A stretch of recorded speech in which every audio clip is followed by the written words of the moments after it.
All right. Well, good afternoon, everyone. My name is Daniel Mai. I'm the Vice President of the North Carolina chapter of the National Organization of Minority Architects. And I'm excited to be partnering with Virginia NOMA on this next installment of the Passing the Torch series to celebrate Arab American Heritage Month. So the Passing the Torch series was originally intended to really focus on sharing the perspectives of early career professionals as well with individuals in a more senior or leadership position to give a kind of broader perspective in the profession of architecture and really amplify those voices in the communities that we serve. So today, I'm really excited to have our guest speakers of Kareem, Janine, and Mira to kind of share their perspectives and their journeys within the field of architecture. And I'm gonna give them the floor to share that. We'll have times for questioning at the end of the conversation today. And this session will be recorded so that we can kind of share afterwards. So without further ado, I'm going to pass it to Janine to take it from here. Awesome. Thank you, Daniel. And thank you, Ian, for having us. And then obviously, thank you, Mira and Kareem, for inviting me. My name is Janine Kutub. I am an architect. I've been practicing architecture for about 14 years. But in the middle of the pandemic, I made the decision to pivot out of architecture and to start working for the American Institute of Architects. So I say this all the time, and Mira and Kareem are probably tired of my joke, but I like to tease that I'm part of the Great Resignation group. I got frustrated and tired and exhausted with the status quo. So I saw an opportunity to come join AIA to work at a national level on equity, diversity, and inclusion. And today I'm the Senior Director for EDI strategies at the Institute. And I have the privilege and honor to work on really important social issues that are pervasive throughout our entire profession and to work on strategies to help support those who have been most marginalized in our society and are impacted within the profession. And that's really what I'm working on today. And still on the side, I'm doing some pro bono when I can. And a little bit of my architecture background. I went to Virginia Tech for undergrad, so go Hokies for anyone on here. And then I went to MIT for grad school. And it was at MIT that I studied Islamic architecture to kind of explore a little bit of my background and my heritage, which we'll get into today. And still till today, I'm working with Muslim communities and helping them by designing their community spaces and sacred spaces and what they need to have a thriving community. So with that, I'll pass it to Mira. Hello, thank you all for being here. My name is Mira Abdallah. I'm a designer at VMDO Architects in Charlottesville, Virginia.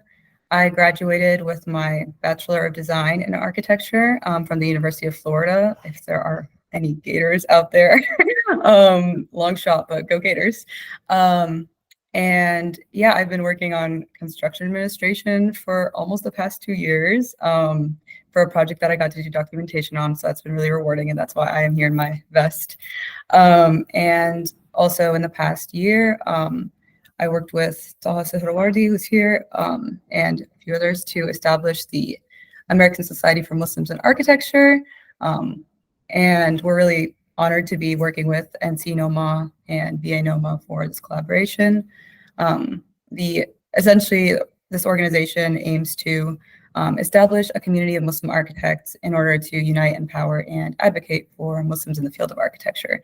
So that's been really exciting and rewarding and great to meet so many new people across different parts of America. And I'll pass it on to Kareem. Thank you, Mira. My name is Kareem Al-Arabi. I am a first-generation Egyptian-American young designer, having been in the field of architecture for about 2 years now. I work at Hanbury, which is an award-winning multidisciplinary design firm. I'm based in the Richmond, Virginia office. But I also do a lot of work outside of the profession in terms of volunteering. I'm involved in several organizations, including the Young Architects Forum of AIA, the local Virginia chapter, the local Richmond, Virginia chapter, as well as my alma mater's School of Architecture Young Alumni Council. Having been there graduated from the Bachelor of Science in Architecture and the Master of Architecture with an Urban Design Certificate in 2020 and 2022, respectively. I'm also the secretary of the American Society for Muslims in Architecture, and that's how I met Mira. And it's been an absolute pleasure to be working with Mira, Taha, who has been a friend for many, many years, and with many others on board, and of course our growing membership in this like very, very new and upcoming and ambitious effort that we're all privileged to be part of. And that's how we actually met Janine. I believe Mira was one of the people that kind of first started engaging with Janine to kind of help us kind of establish the organization at the start. And I met Janine as well in one of our workshops early on, and Mira and I actually had the pleasure of meeting her in person for the first time last month in an event that was organized for Arab American architects and engineers. It was organized by the Arab American Association for Engineers and Architects, appropriately named within the kind of Middle Eastern framework for kind of grouping architects with engineers, in a sense, academically. But we had an absolute blast, and we met so many great people and especially emerging designers and architects that are part of the Arab world.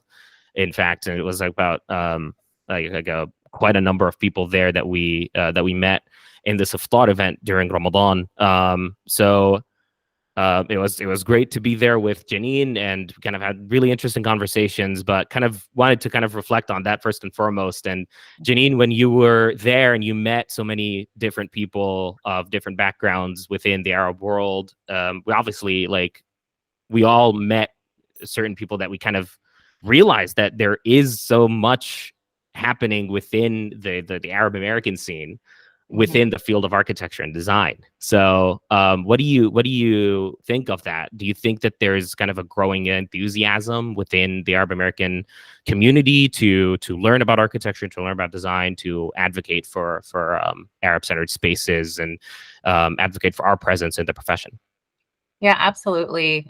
For those of you in the audience kind of just tapping in, it's Arab American Heritage Month, and it's exciting to be able to share with you all a bit about our background within the context of architecture, of course. So this event that Kareem is talking about was one of the first times in my entire career that I've been amongst Arab American architects. And, 14 years after graduating from undergrad, I can say that there haven't been many moments like that. And I remember my own experience at Virginia Tech being the only Middle Eastern student in undergrad, let alone Muslim student. And it was tough. It was tough to navigate. I think I had particular interests that were not being taught in the curriculum.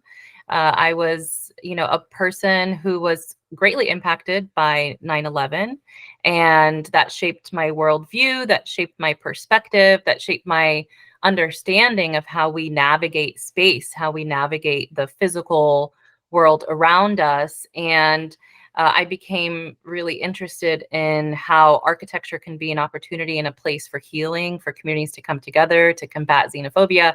And I remember wanting to do my thesis project on that, wanting to design an interfaith center and a place that could heal. And my professors were so lost. They were like, really? You think architecture can save the world? And I'm like, I really think that if we put kind of a human-centered approach to how we think about architecture, then yes, we can. But without the support and without people who were like me in my school setting, it became extremely challenging to pursue another line of thought within architectural discourse. So being amongst folks at this Ramadan iftar, or dinner, if you translate it, kind of the breaking of the fast, was very profound, very moving, and also just really natural. Like all of a sudden you're amongst, your tribe, so to speak, and it's comforting because you're navigating the world in similar ways. So it was a beautiful experience. And I think to meet Kareem and Mira, who I am the biggest fan of these two, I am, and everybody, their whole group, Taha's here. I'm just a huge cheerleader and supporter. And I wish that during my era in school or kind of like post-grad, that there were others who were creating organizations like what they're creating with ASMA, because we need it. We need it desperately. So these two are really trailblazers in a sense. So I'm the privileged person here to be amongst you. Thank you so much. That's Thanks a so lot. much. Yeah, thank you. It's such an honor Yeah. to hear you say that. And the iftar, actually, the breaking of the fast happened in a Palestinian restaurant. You know, it was beautiful. awesome just to It was kind of crazy. experience that. Like, yeah, the food was great, the atmosphere was great, and just to be among like people that speak your language within design fields is just a kind of a transformative experience. It gives us more purpose, in my opinion. Like in my experience, is like the more camaraderie and the more kind of presence that we have amongst ourselves is kind of gives us the ambition to keep moving forward. Yeah, I definitely did not imagine, like, I pictured it being a pretty small event. And when Kareem and I walked in, like, I was like, oh, the line just keeps going. Yeah. And we just kept going to the end, and we were looking for the end of, like, you know, how I was just so shocked by how big this gathering was. And it was just so humbling to like meet all these incredibly accomplished people doing great work that, you know, are Arab American and making an influence on the built environment. Yeah. So a follow-up question, what does, you know, as an Arab American, what does heritage mean to you personally, Janine? So it's a tough question. I've been noodling on this since we got to see some of the draft questions. Well, you know, heritage is deeply personal to everyone, and I adhere to the mindset that their monoliths don't exist, right? Everybody is different. Everybody that's part of any singular group is different and diverse, and we have our own lived experiences. So my father is Egyptian, my mother is Palestinian. We grew up, my brother and I, here in the United States, so born and raised in the DC, Maryland, Virginia area. So I'm definitely a bit of this kind of hybrid kid. I have a little bit of you know, my life from back home, going overseas and experiencing that, but then also, you know, living here. And for me, you know, growing up with this hybrid identity has always been the biggest blessing of all, because it's given me this really global perspective. And I think that, you know, if any of you have had a chance to do an architectural travel abroad program, that just opens up your mind so much to the multiplicity of the architectural world and how we navigate space and how different cultures infuse themselves into the built environment. And so I see heritage as something that I've learned through the built environment, navigating my time through Egypt and Palestine as a child, and, you know, going to get lost in the old city of Jerusalem and kind of haggling with little shop owners, or going to Egypt and being at the footsteps of the pyramids. And so for me, my heritage is one that I'm deeply proud of, because it's steeped in a history that is so old. I mean, centuries and centuries old, and something that I'm so deeply proud of.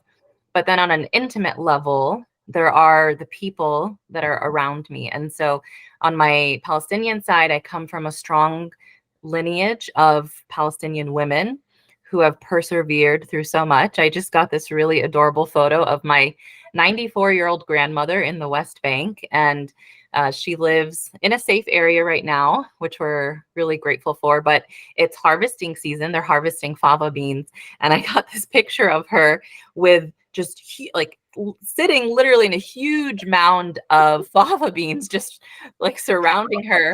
And she was calling all of her buddies in the neighborhood and saying, come over and pick up your bag of fava beans. And fava beans taste amazing, by the way, when you make them with like a really good soup that we make. But her generosity, her kindness, like, she's the most generous person that I know. And so giving, she will literally give somebody the clothes off of her back.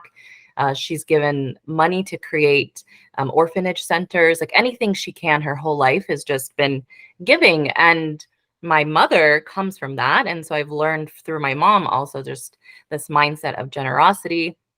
And my mom's a fierce feminist. So I picked up a lot of that from her. So, you know, when I think about my Palestinian side, that's what I think about. I think about the beauty of the strong women in my family and what they've passed down.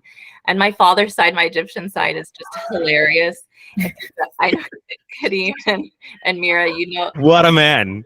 Egyptian He's great. culture is very fun, and we are just an exciting people. We're from Cairo, and you know, we often think of Cairo like New York City. It's a city that doesn't sleep, and it just keeps going and going. So, you know, just balancing for me the yin and yang, like the energy of my Egyptian side, and then this kind of like solemn pride of my Palestinian side has been just so much fun through my whole life, and I'm just so deeply proud, and that's my unique experience of what my heritage means to me, and I'm sure each of you have a different sense of that as well in your own lives. Yeah, I lived in Egypt for throughout school, so 11 and some change, 11 years and some change. From like when I was a kid, I kind of lived in the U.S. in the suburbs of central Jersey, and then went to Cairo. It's like in the middle of all of that bustle that you just talked about. It's like it is a city that never actually sleeps. It keeps going all the time. And there's this kind of like collectivist mindset to Arab culture generally, but in Egypt, that kind of like is really pervasive. I remember my neighborhood when, you know, we were living in kind of like shorter apartment buildings, like 5 levels or something like that. And then across the street, we had a really good neighbor of ours, and we kept just talking in the morning, play with each other, throw things at each other from across the street, like this narrow little street. The celebrations, the cultural and religious celebrations that happen in the street that kind of create a space out of the space that you don't expect, and a different atmosphere. And that's, I think, you know, retrospect is such a beautiful thing that, you know, this kind of sharing and camaraderie and collectivism is something that really still inspires me up to this day. It's what kind of shapes my beliefs in what designing the built environment should be about. It should be about kind of like the collective, the betterment of the community, the world, and that doesn't just involve being human-centered in design. It also involves the environment, because that's essential to our survival as well. So, growing up, yeah, that's kind of that shift from suburb to city to like from, you know, America to Cairo was really weird.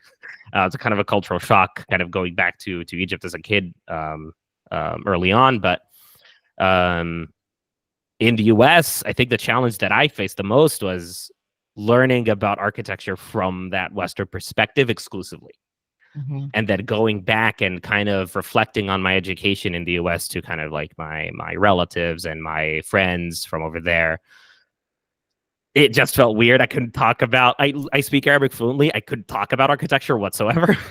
I kind of had to kind of like learn it again. The terminology, the way that I can kind of explain myself and explain my vision and educational experience. And I had to do my own research. I had to do my own learning. And kind of through that, realizing that there is that sort of gap, I guess, in the way that architecture is being educated in the United States and in Europe. I went to a study abroad program in Barcelona that really shaped some of my knowledge and admiration for, you know, urban design and regenerative design and people first cities and concepts like that. But how do you apply it to, you know, the culture that I'm from, right? So I guess I wanted to ask you as well, like, what is the challenge here for you in terms of kind of you have an extensive experience in the West, in the United States, as an architect and as an advocate as well. What are some of the challenges that you face there culturally, as well as just in terms of practice, while adapting to that context? Sure. Yeah. So, you know, I think I mentioned briefly my undergraduate studies. On one hand, I didn't have as much support from the faculty, just being so different, even from my own peers. And, you know, having to go on to do a post-secondary, a post-BR graduate studies when I didn't really need it, right? I already had a BR. Interesting. Yeah. You don't have to go on to get supplemental education, but Also, the economy was really bad. Nobody was getting work in 2010. So I got lucky. I got into MIT, and spending 2 years doing a deep dive on Islamic architecture, but also contemporary architecture kind of in all over the Middle East. Like, that was such an opportunity. I think that it was also very cathartic. I don't think that I understood that my education in the US was exclusionary, that I never saw myself in the studies. I never saw, Roman architecture and felt some sort of attraction or admiration. I'm like, that's cool. That's like what I see in the movies. All of a sudden, though, when I went to go study in graduate school, and what I understood was that this is connected to my ancestry in some way, some distant way, all of a sudden it felt really meaningful, right? Like and it was healing, because I all of a sudden felt seen, I felt heard, I felt understood. And it wasn't even like surface level, it was very deep. I mean, you could just go on and on and on. I mean, I learned about people like Hassan Fathi and Saad Amiri, just architects who you never hear about in a Western context. And I'm like, why don't people know about this? Like, this is just phenomenal. And the exposure to different types of creativity, different types of vernacular languages, I believe made my architecture skills much stronger. And it made my understanding of the built environment much richer. And, so I did those 2 years of graduate school, but I'm not going to lie, the biggest challenge was how, like, employers didn't see that as a benefit. I remember the first employer after school, when I was graduating after MIT, was like, I don't care that you went to MIT and got this degree. Like, what does that mean for me? That's not going to help me get Revit drawings from you so that we can churn out buildings. I'm like, oh goodness, like, there's a gap. There's like a value proposition there where employers here in the US might not understand and appreciate that type of awareness of different forms of architecture. And I've had a really hard time figuring out how to position my knowledge in a way that's actually beneficial to an employer. And that's why I've maintained that I will continue to do my own pro bono and kind of projects on the side where I'm helping communities, and that doesn't come through a day job here in the US. So that's been something that I believe will continue to be a struggle for me, that I'll have to continue navigating. But the other aspect of having this additional education was that it taught me so much about myself, really, like my own identity, things that I didn't know about my history, being an Arab American kid growing up in this context. There's so much that I don't know about back home. So actually that additional education gave me a lot of insight into my own culture that I would have never been aware of. So it was very kind of personally and emotionally satisfying. Professionally, I still think there's a case to be made for embracing multicultural architectural thoughts and discourse. And I think we have a long way to go here in the West to position that. Yeah. That's really interesting to hear your perspective on that, because I guess something I didn't mention is I'm going back to school for my MArch, and like that really has me thinking, what I want to get out of this and what I want to get out of my career, and just thinking about how I can but like how I can bring my identity into my studies in a different way than in undergrad, where I was just like taking in information all the time. But it's kind of in it, like, just consistently a question of how can this actually be useful in the workforce and still like true to myself. I don't know. I think that's a question I continue to ask myself as I go. Mm-hmm. But well, there were some universal principles that I extracted. So a lot of my research when I was in grad school was on schools in conflict zones, and we are dealing with some serious safety issues here in the US, especially with the gun pandemic. A lot of our cities and neighborhoods are struggling right now. And I took a lot of the knowledge essentially from back home, and I abstracted that and I brought it here. And I got really involved in school safety design and advocacy. And that's essentially how I got involved with AIA. but you know, it was still the conflicts are so parallel, right? Like a conflict that's happening abroad in the context of war is actually, there's a lot of the same universal challenges here in the US if you're struggling from gun violence or threats of suicide, other types of like threats that we all live with, and you still suffer in the same way. So what I became obsessed with was education. Like that became this thing that I'm like, why would someone still want to go and walk to school knowing that they could get shot or they could get hit by a sniper or whatever, in whichever context you want to think that's in. That could be in inner city DC, that could be in the Middle East or wherever.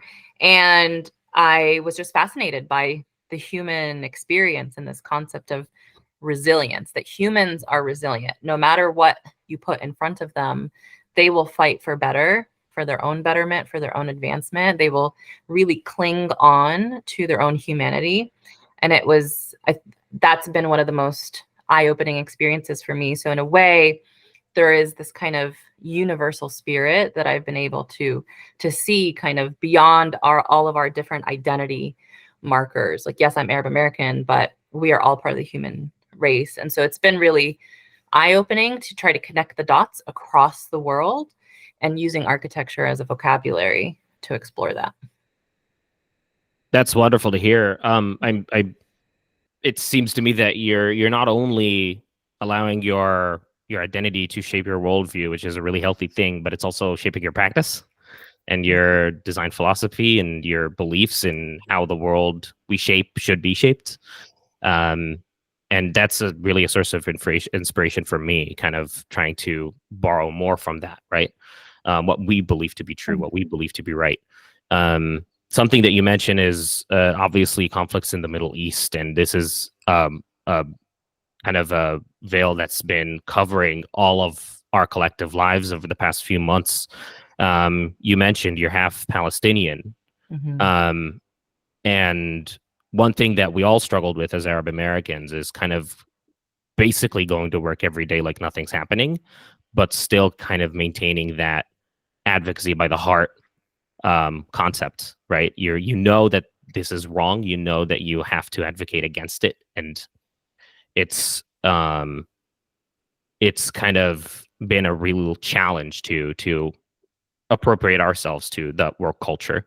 I guess I wanted to kind of hear a little bit from either or both of you about how that's been like. Mira, you want to share a bit first? Sure, yeah. I mean, like you said, I think you really hit the nail on the head with, I think, how separated it felt. I think for a long time, you know, I think this issue is so important to us as Arab Americans and Muslim Americans, and honestly, just as humans. I think it really hurts to see like our people being, you know, slaughtered in such a way, and just see everything that's happening and have to coexist with a very sanitized work environment oftentimes, and just go on and like pretend everything's normal every day, but it's not normal. And, you know, like if you try to bring it up, there's never really a place for it. I think it's been a really tough balance, and I still don't really know that I've really figured it out. It's just kind of been like, you know, how do I stand up for these people, and how do I, you know, do what I feel is right while, I guess, not being divisive or causing issues, you know. I don't know. I think it's been really hard. But also I think it's been nice to have that community. Honestly, I think a big part of like why we've been working so hard to like build community, especially now, is because it's very much needed to have like other people that understand and feel the same way, and you don't have to like hide the fact that this is, you know, that it matters. But it's also not just an issue for, you know, again, it's not an Arab issue, it's a human issue, and like designing schools and working to improve human life and to make our societies better. it feels very contradictory when you're avoiding, you know, all the schools in Gaza being destroyed, and things like that. You know, I don't know. But I'll let you speak more on it, Janine, since you're half Palestinian, and I'm sure that's been really difficult with your family. Yeah. Well, I appreciate you both sharing. It really is. We're in a significant moment in history, and I think for so long being Palestinian, we always carried this burden. I think part of the Palestinian experience is we are part of a huge diaspora of people that live across all continents, across all countries.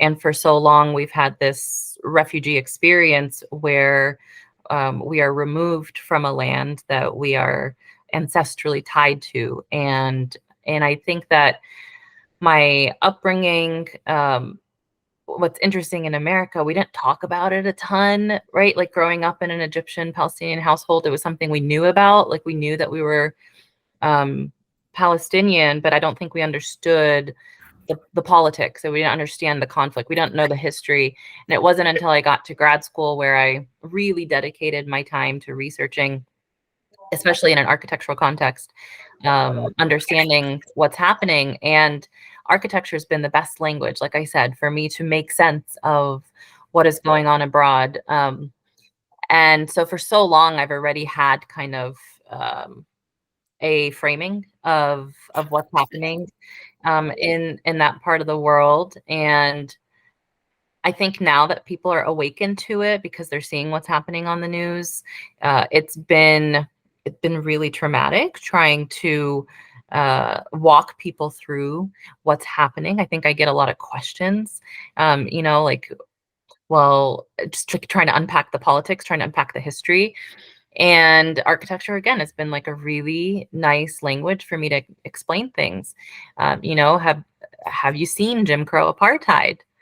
That the structures from that time are actually in existence today in Palestine. Like I've had to walk through checkpoints. I've had to walk along a militarized separation wall. I'm used to the surveillance. I'm used to guns being put in my face, and it's not normal, right? And so for me as a Palestinian, and that being my both experience, but also the physical space that I've had to learn to read, I think it's been very difficult. And so the Palestinian community is deeply hurting, whether they are directly affected in Gaza or they're around the world. So what's been rewarding for me in the past few months has been some of the outpouring of support that I've received, especially from within the architectural community. I think that there are a lot of architectural movements right now looking really critically at, number one, the destroyed infrastructure. Terms like urbicide have popped up and domicide.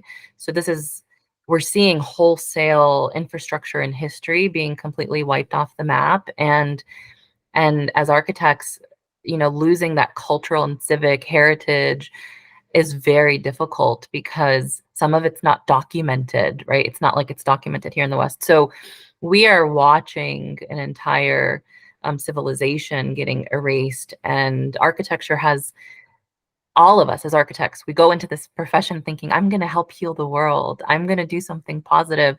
I don't think we could have ever imagined that architecture is used in ways to harm people, to subjugate people, to dehumanize people, and even to separate people. No amount of you know, tall walls and checkpoints will make anybody in that region safe, no matter what side of the wall you live on. And I totally adhere to the mindset that if we can design in a more open and beautiful way, both through our policies and our architecture, we can actually start to heal these communities and move forward. And that's what I feel like we're just at a standstill. And we're at a point where we need to start to think from a more human-centered approach and really try to understand one another's humanity and achieve a lasting justice for the people in the land. And architecture is just such an amazing metaphor to really see what's happening in that part of the world. So I just encourage, folks are curious, you can always come out and reach out to us. There's been great support from NOMA and a few other organizations. So it really is heartwarming to see alliances from across the whole world. So, but it's a tough time for sure. Yeah, speaking of alliances, we've seen that manifest in space too, right? Like we've seen the protesting and encampments that have been happening that kind of alter the definition of space into something else entirely to disrupt the systems at play that like contribute to those atrocities at a global scale. And that's one thing that kind of again goes back to my belief that this is something we can inspire as Arab American community members, people, designers, is that like we specialize in that stuff. You see in cultural celebrations, streets that are designed exclusively for the car kind of get transformed into like massive dining tables for collective, community gatherings. We see, we saw like it was 13 years ago, the Arab Spring. We saw several cities essentially pop up out of the need of impoverished people looking for a better opportunity, kind of just like build themselves up, people just being spontaneous within developing that. There is a statistic that says rebuilding Gaza would take about 68 years to go back to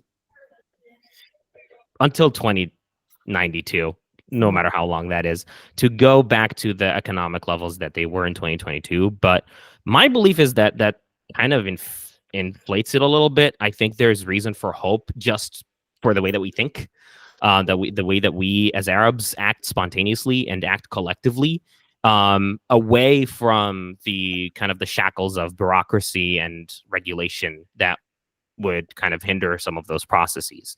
How do we rebuild communities in a way that not only just honors the past and the present and builds for the future of those communities that are being decimated right in front of our eyes? How do we save that from happening? But it's also about like asking ourselves, why not? Why do we not? Why aren't we capable? Why shouldn't we think that we're capable of bringing back the glory days to Palestine, to rebuild it in a way that is both honorific and humanitarian, but also just works in a sense? I think that's well within our capability if we kind of just, go back to our roots and go back to our ways of thinking and our modes of operation within urban space and within just collective space in general.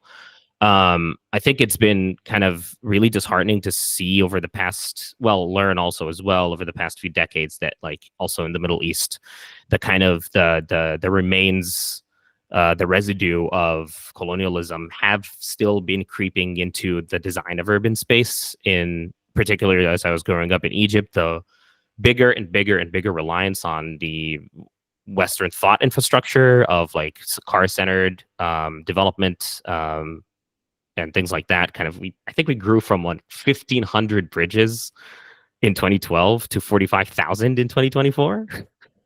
It's really disheartening and unfortunate to see that happening, and kind of like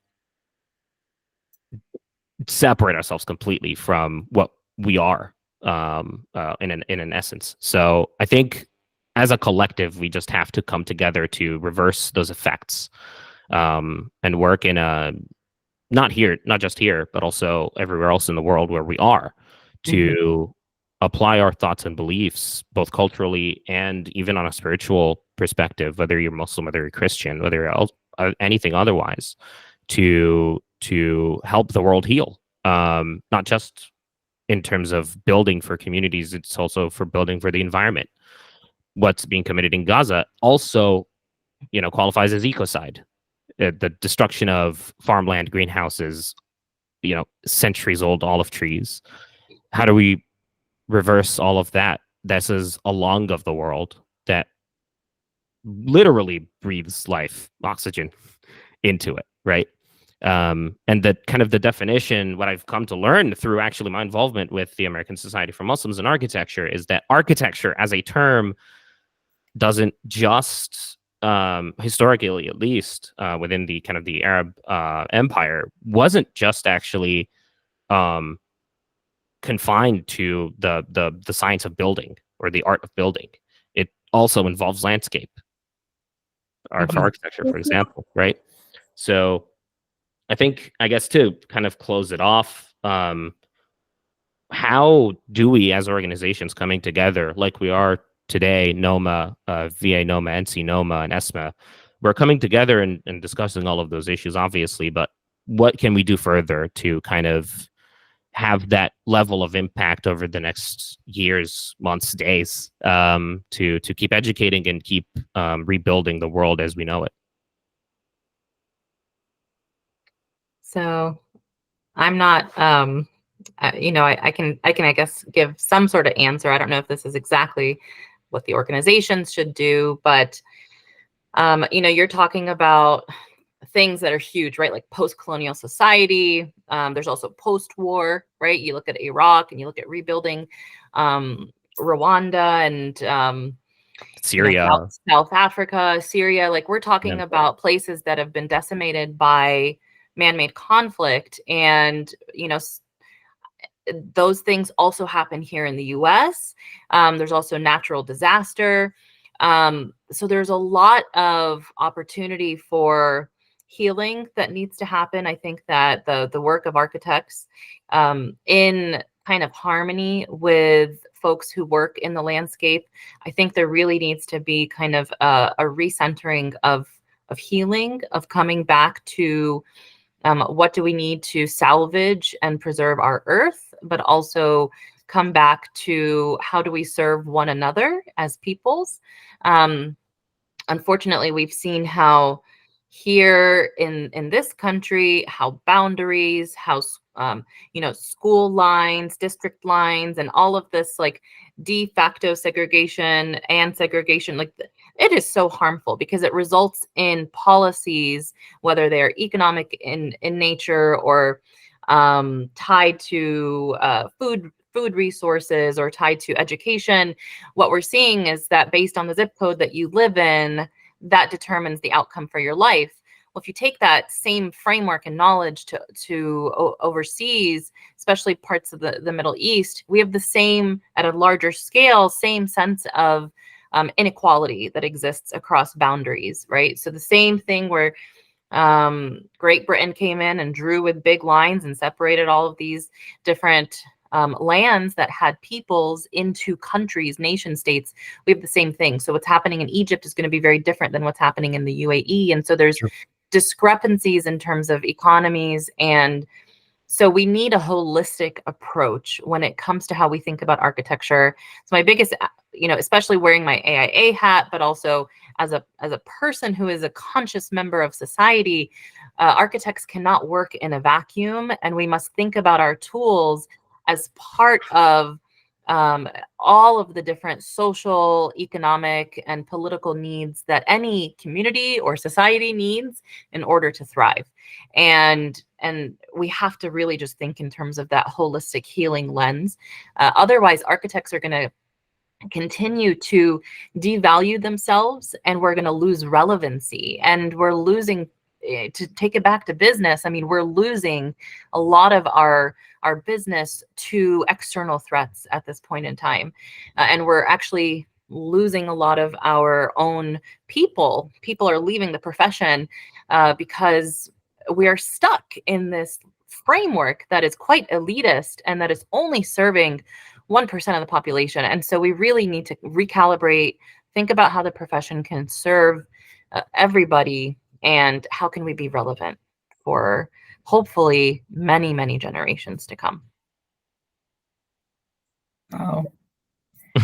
I'm speechless after that. I think, yeah. With that being said, do you have any, advice that you could give young designers like us that are working towards a career in architecture and, want to make an impact in the space?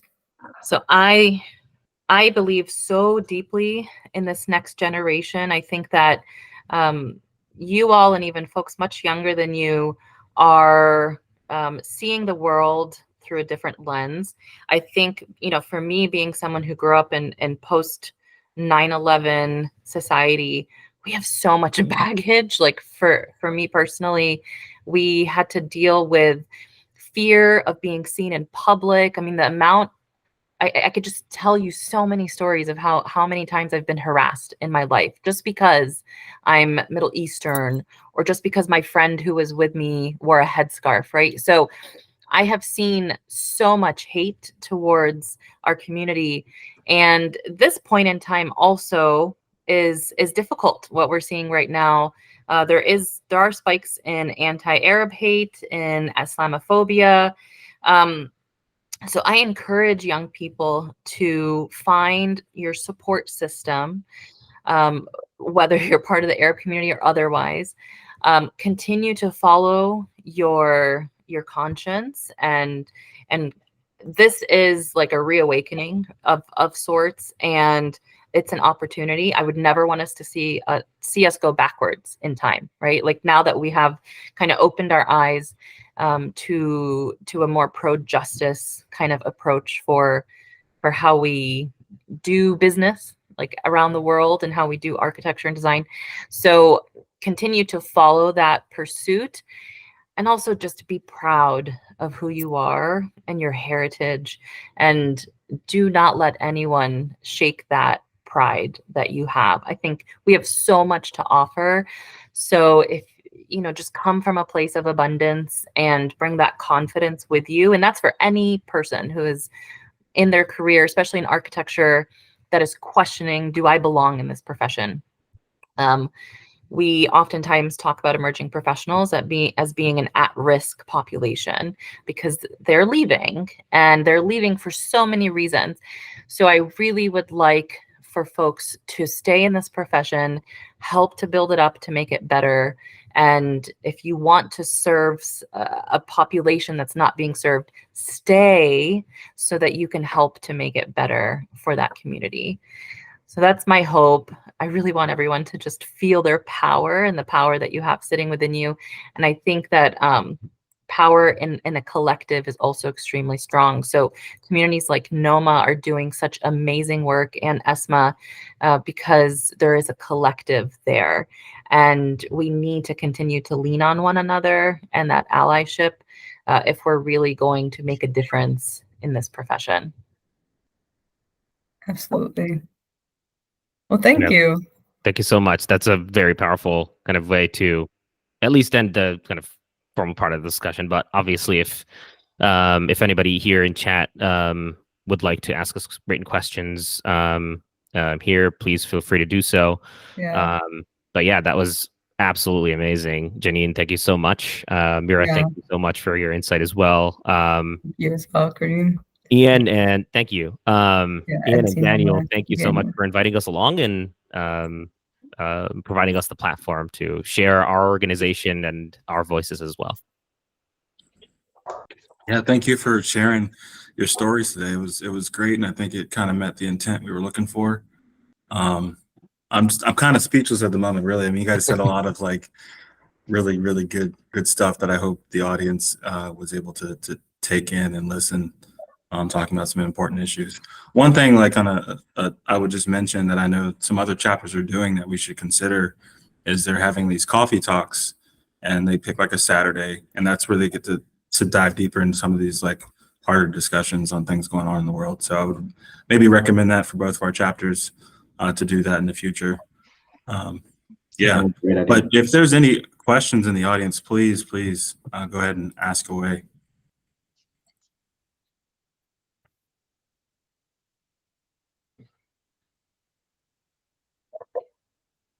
Thank you, Zakia. I think it's important to share those stories and be brave about sharing those stories, and be brave about sharing our perspectives and culture with everybody else. Not just in an audience like you all, but also even like within our profession, within our fields, within our offices, kind of go out and bravely within reason, of course, and within the kind of reasonable amount of respect and things like that. But share your struggles, not just as an individual, but as collectives. And one thing that I'm really, really honored by, and maybe that doesn't go so far into kind of my Arab American identity as much as it is with my Muslim identity, is that I'm really lucky to be working at the office I'm working in. The first couple of days that I went in, I kind of made my intent clear that like I need a space to pray, right? We practice prayer 5 times a day. And that's something that I made very clear from the start. And it was our old office before its renovation. And the next day, it was like day 2 on the job, I was asked for the renovation, what kind of space do you need? And I think kind of fronting to that and believing that there are people that will be siding with you, believing that there will be people that you are going to inspire, goes a long way, honestly. I think we should approach our profession and the people that we work with love and with the kind of with the kind of camaraderie that we want and expect from them as well. I think it just goes such a long way, and it goes a long way into educating people who are really well intended and really as interested in improving the state of the world as we are, just in different ways and different perspectives. Yeah, I think. Oh, sorry. No, it's great. It's awesome. You can get a dignified space. I think some of us we've had to pray in stairwells and back alleys and like random corners. So slow progress being made. Yeah. It's always great when the architectural space actually accommodates us and those like little needs that are important.